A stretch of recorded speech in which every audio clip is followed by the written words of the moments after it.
नमस्कार दोस्तों, आप सभी का स्वागत है आपका अपने YouTube चैनल पढ़ाई तक में।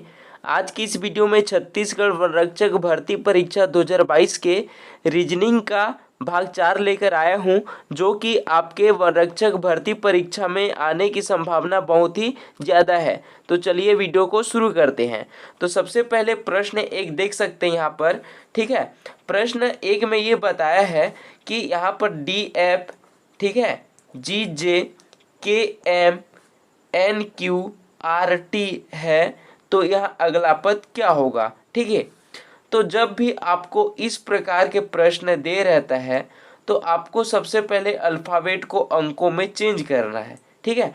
तो सबसे पहले इसको अल्फ़ाबेट को अंकों में चेंज करने के लिए एक सूत्र होता है इजोटी, ठीक है, इजोटी, ठीक है। तो ई का जो मान है वो 5 होता है, जे का मान है 10 आता है, ठीक है। ओ है 15वें नंबर में आता है, टी 20वें नंबर में आता है और जो वाई है 25वें नंबर आता है, ठीक है।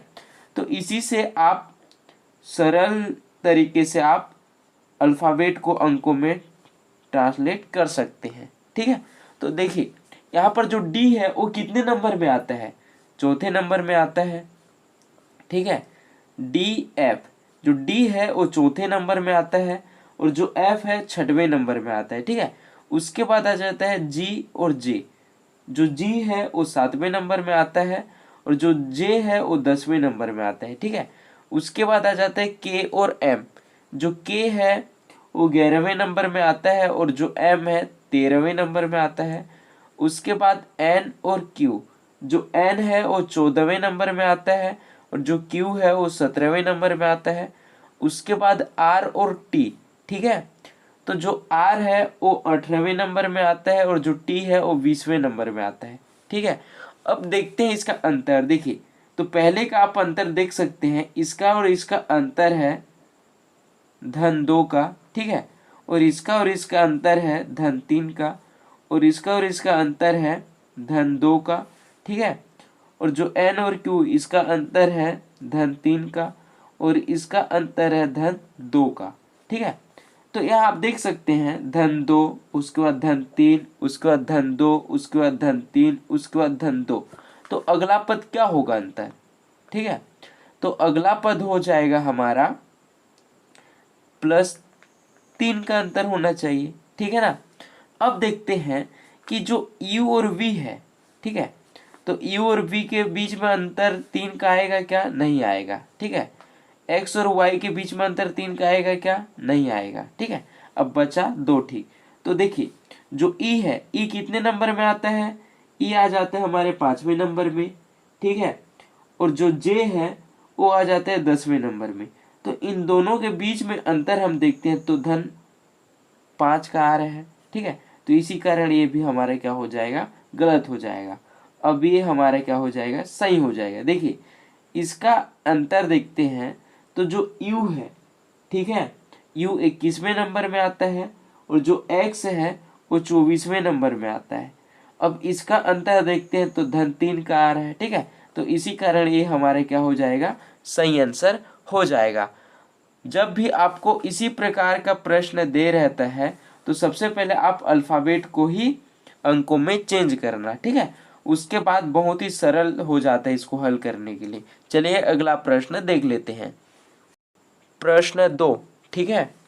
प्रश्न 2 में बता रहे हैं 30, 31, 34, 39, 46, ठीक है।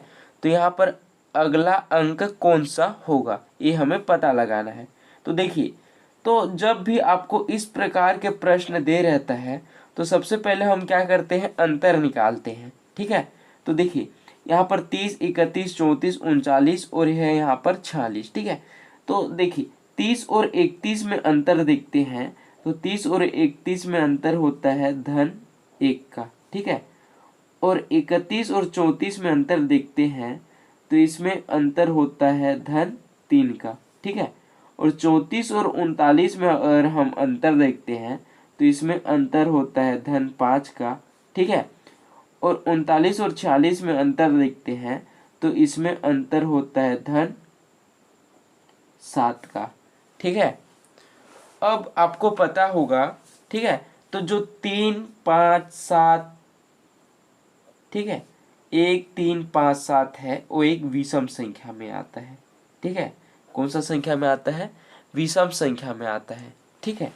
अब आपको पता लगाना है कि अगला पद जो अंतर होगा वो भी कौन से पद में आएगा? एक विषम पद में आएगा, ठीक है। तो देखिए 1 3 5 7, उसके बाद क्या आता है? 9 आता है, ठीक है। तो इनके और इनके बीच में कितने का अंतर होगा? 9 का अंतर होगा, ठीक है। धन 9 का अंतर होगा। तो देखिए, तो यहाँ पर जब 46 में 9 को ऐड कर देते हैं तो ये आ जाते हैं 55, ठीक है। तो अगला पद क्या होगा? 55। 55 हमारा क्या हो जाएगा? सही आंसर हो जाएगा। आंसर सी हमारा करेक्ट आंसर हो जाएगा।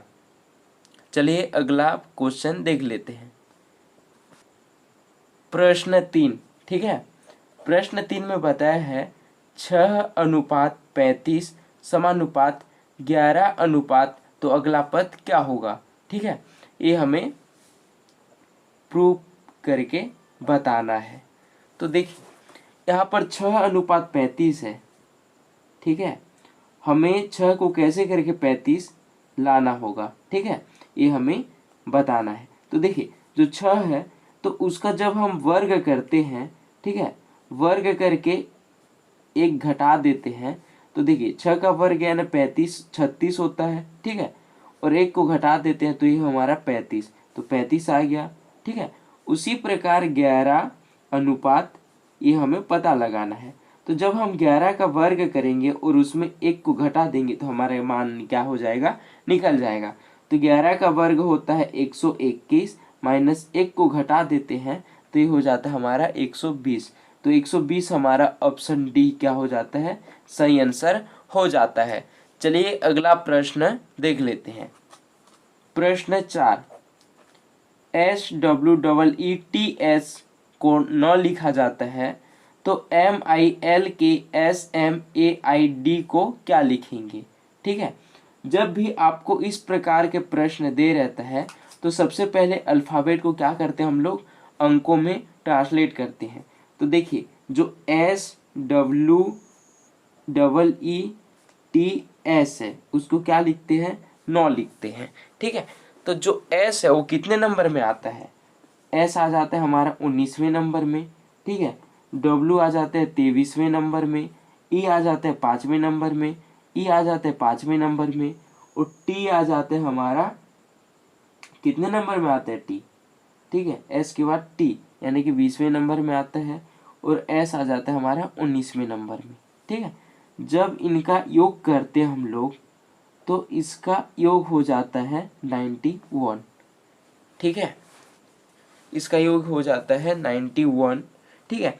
अब 91 को कैसे करके हमें 9 लाना है? तो देखिए इसी संख्या का योग करके घटा देते हैं, ठीक है। यानी कि इसी संख्या यानी 91 है और इसी संख्याओं का योग करके यानी कि 9 धन 1 का योग करके घटा देते हैं, ठीक है। तो 91 से ये क्या हो जाएगा? 91 माइनस 10 हो जाएगा, ठीक है, बराबर क्या हो जाएगा? 81 हो जाएगा, ठीक है। जो 81 है किसका वर्ग है? 9 का वर्ग है, ठीक है। तो 9 आ गया, ठीक है। उसी प्रकार हम इसका देखते हैं तो MILKSMAID, ठीक है। जो M है वो कितने नंबर में आता है? M कितने नंबर में आता है? 13वें नंबर में। I आ जाता है हमारा 9वें नंबर में, ठीक है। L आ जाता है 12वें नंबर में, और K आ जाता है हमारे 11वें नंबर में। S आ जाता है 19वें नंबर में। M आ जाता है 13वें नंबर में, ठीक है। और जो A आ जाता है पहले नंबर में। I आ जाता है हमारा 9वें नंबर में, और D आ जाता है 4थे नंबर में, ठीक है। जब हम इसका योग करेंगे तो इसका योग कितना आ जाएगा हमारे पास? 91 आ जाएगा, ठीक है। अब 91 को भी उसी प्रकार से करना है। तो जब हम इसका 91 को उसी संख्या के योग करके क्या करते हैं? घटाते हैं। तो उसी संख्या यानी कि 91 है, ठीक है। अब उसी संख्या का योग करते हैं यानी कि 9 धन 1, ठीक है। अब देखिए ये हो जाएगा 91 माइनस 9 धन 1 बराबर 10 होता है। तो 91 में से 10 जाता है तो कितना बचता है, 81 बचता है। ठीक है, अब 81 किसका वर्ग है, 9 का वर्ग है। ठीक है, तो इसी को भी हम क्या लिखेंगे, 9 ही लिखेंगे। तो 9 हमारे ऑप्शन में है क्या, ऑप्शन ए। ठीक है, ऑप्शन ए हमारा क्या हो जाएगा, सही आंसर हो जाएगा। चलिए अगला प्रश्न देख लेते हैं। प्रश्न 5। ठीक है, प्रश्न 5 में बताया है यदि ए को बी लिखा जाए एवं बी को सी लिखा जाए तथा सी को डी और इसी प्रकार आगे भी लिखा जाता है तो उसी कूट भाषा में SMART को क्या लिखेंगे। ठीक है, ये हमारा प्रश्न में बताया है। तो देखिए, ए को बी लिखा जाता है, ठीक है, और बी को सी लिखा जाता है, ठीक है ना, और सी को डी लिखा जाता है। उसी प्रकार हम SMART को क्या लिखेंगे। तो देखिए, एस के बाद क्या आता है, SMART, यानी कि ए के बाद बी, बी के बाद सी, सी के बाद डी, यानी कि एक अंक हमें बढ़ा के लिखना है। ठीक है, तो एस के बाद क्या आता है, एस के बाद आ जाता है टी, एम के बाद क्या आता है, एम के बाद आ जाता है एन, ए के बाद आ जाता है बी, और आर के बाद आ जाता है एस, और टी के बाद आ जाता है यू। ठीक है, टी के बाद क्या आ जाता है, यू आ जाता है। तो हमारा ऑप्शन कौन सा होगा, TNBSU ऑप्शन में है क्या, जी हाँ, ऑप्शन सी में हमारा है। ठीक है, तो इसी कारण ऑप्शन सी हमारे क्या हो जाएगा, सही आंसर हो जाएगा। आशा करता हूँ कि आप सभी को अच्छे से समझ में आया होगा।